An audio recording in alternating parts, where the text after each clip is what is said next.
Take a moment. Breathe.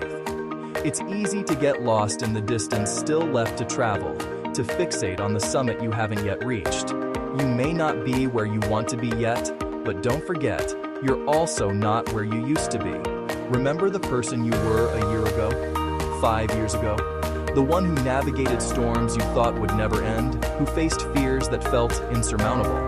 That person is a part of your story, a testament to your endurance. They are the foundation upon which you now stand, stronger and more aware. Every step on uncertain ground, every tear that blurred your vision, every lesson learned in the quiet aftermath of failure. None of it was in vain. They were not detours. They were the path. Each moment of vulnerability carved out new spaces for strength within you. Every stumble taught you the grace of getting back up. So look at yourself. Truly look. See the person staring back not with judgment, but with compassion. Give yourself credit for the immense strength it took to survive what you never thought you could. Acknowledge the silent battles you fought and won when no one was watching. That resilience is etched into you. It's your history and your power. This journey of becoming isn't always loud. It often happens in the stillness, in the small, consistent acts of self-care and courage.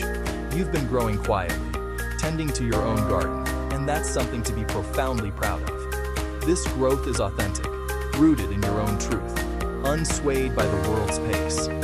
So stand here, on this vantage point of the present. Look back at the terrain you've covered, and honor the journey. Now, turn your gaze forward. The horizon is not an endpoint, but an invitation. Look how far you've come, and just imagine how far you'll go. The path ahead is unwritten, and you hold the pen. Inspire yourself. Follow for daily